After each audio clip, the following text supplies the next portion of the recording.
Bab 795. Dasar bajingan. Kamu ingin tahu di mana letak kesalahanmu? Bukan. Sekarang aku akan memberitahumu. Di mana letak kesalahanmu?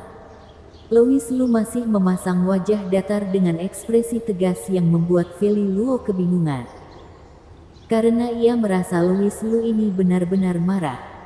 Melainkan sedang bercanda. Kemudian ia hanya mendengar Louis Lu yang berseru kesal. Sebagai seorang kultivator, berani-beraninya kamu mengejar mayat terbang. Apakah kamu sedang bercanda dengan nyawamu? Dulu Louis Lu sama sekali tidak tahu akan mayat terbang. Feli Luo bilang ia mendapatkan kasus pembunuhan mayat. Ia pun terus mengejarnya hingga Nanjiang. Dan malah tidak ada masalah sama sekali. Tapi, setelah Louis Lu bersaing dengan mayat terbang, ia baru menyadari bahwa hal ini adalah masalah besar. Kemampuan mayat terbang ini bisa-bisanya setingkat dengan kultivator tahap Gold Core. Bisa dikatakan juga, perjalanan Feli Luo dari ibu kota ke Nanjiang ini sama saja sedang mengejar seorang kultivator tahap Gold Core. Bukankah ia ini sedang bercanda dengan nyawanya? Untungnya J.K. Sen tidak ingin membunuhnya. Kalau tidak, tunggu mayat terbang itu beraksi.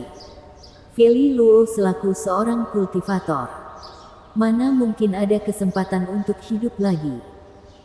Meski dirinya ada jimat penyelamat dan bisa menghubungi Louis Lu kapanpun melalui pikiran sewaktu berbahaya. Tapi Louis Lu juga membutuhkan waktu untuk datang kemari. Jika mayat terbang itu beraksi, semua ini tidak akan keburu.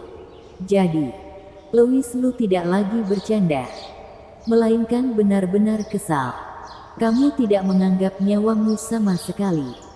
Apakah kamu pernah berpikir betapa sedihnya kakak-kakak lain jika kamu sungguh kenapa-napa? Betapa sedihnya aku. Menurutmu, aku marah atau tidak? Louis Lu tampak suram dan menginterogasi Feli Luo dengan suara kencang. Tapi ia juga merasa sedih. Louis Lu sama sekali tidak tahu akan mayat terbang. Begitu juga dengan Feli Luo. Saat menerima kasus tersebut dan mendengar mayat ini sudah membunuh beberapa orang, jiwa keadilan dalam hati Feli Luo pun terbakar. Mengatasi kasus pembunuhan adalah tanggung jawabnya. Bukan. Feli Luo juga tidak menyangka kalau kekuatan mayat terbang bisa begitu besar. Melihat Louis Lu lagi kesal, Feli Luo hanya bisa mengalah dan berkata, Sudah. Aku tahu kesalahanku. Lain kali aku tidak berani seperti itu lagi. Kalau ada lain kali lagi, aku akan memukul pantatmu hingga bengkak. Sip. Terserah kamu mau apa. Sepertinya kamu masih merasa kurang senang. Mana kurang senang. Aku tahu Louis sedang perhatian kepadaku. Bagaimana mungkin merasa kurang senang? Lepaskan bramu. Baik, apa yang kamu katakan, Louis?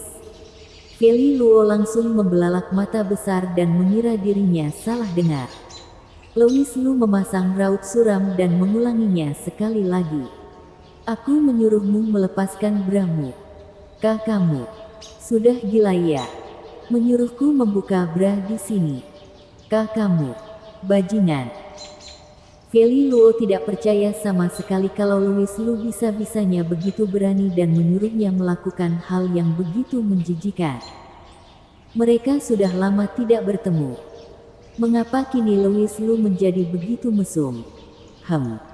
Sepertinya dulu juga tidak begitu serius. Yang membuat Feli Luo terkejut adalah Louis Lu bisa-bisanya mengatakan hal-hal seperti itu dengan nada bicara kesal. Kini ia benar-benar semakin tidak tahu malu. Aku suruh kamu lepas. Louis Lu benar-benar memakai nada perintah berkata. Kali ini Feli Luo tidak mau patuh kepadanya. Meski ia sudah lama menyiapkan diri untuk menyerahkan dirinya kepada Louis Lu. Tapi kamu juga tidak boleh begitu kasar. Bukan? Apakah tidak boleh dibicarakan dengan lembut? Feli Luo juga kesal dan menunjukkan gigi taringnya. Lalu melayangkan kepalan tangan lemahnya berujar garang. Bajingan, jangan keterlaluan kamu. Kamu kira aku ini mudah dihina ya? Memang ada apa kalau aku menghinamu? Louis Lu hari ini tumben sekali begitu garang. Tanpa peduli pemberontakan Feli Luo, ia pun langsung beraksi. Dengan kemampuannya, Feli Luo sama sekali tidak dapat melepaskannya. Jadi ia hanya bisa meninggalkan gigitan merah pada lengan bajingan ini. Tiba-tiba, Feli Luo merasakan bagian tubuhnya yang menjadi adem. Seperti ada sesuatu yang keluar dari sana. Wajahnya seketika memerah. Jantungnya berdetak cepat. Bahkan rasa malu itu membuatnya kehilangan tenaga untuk menggigit balik. Ia pun langsung menenggelamkan diri dalam pelukan Louis Lu. Ia hanya bisa menerimanya. Ia tidak menyangka sama sekali kalau dirinya akan menyerahkan diri di situasi seperti ini. Tangannya pindah. Mengapa ia memindahkan tangannya sekarang? Feli Luo seketika menjadi sedih. Louis Lu yang sudah mendapatkan branya pun merenggangkan tubuh wanita itu. Kemudian menyeringai berkata, "Feli, jangan-jangan kamu mengira diriku sudah tidak marah lagi. Mikir apa sampai kamu begitu terlarut dalam suasana? Terlarut dalam suasana? Aku mau mati." Feli Luo berteriak gila dalam hati dengan wajahnya yang juga sudah memerah. Selesai merapikan pakaian luar, ia menatap Louis Lu penuh kekesalan. Kamu yang terlarut dalam suasana. Kalau kamu begitu menyukai braku, aku kasih kamu saja. Dasar bajingan kamu. Feli Luo menghentak kaki. Lalu berbalik badan pergi cepat dan buru-buru mencari Vanessa Xiao membahas masalah besar. Setidaknya ia tidak boleh pulang begitu saja. Bukan. Feli Luo tidak begitu terbuka. Untungnya perjalanan ke Nanjiang kali ini, Vanessa Xiao membawa pakaian yang cukup, sehingga Feli Luo bisa menghindari suasana canggung seperti ini. Sedangkan Louis Lu sedang mengambil bra yang masih hangat dan wangi itu. Sembari menikmatinya, kemudian ia memakai jurus dan jimat untuk mengunci aura di atas sana.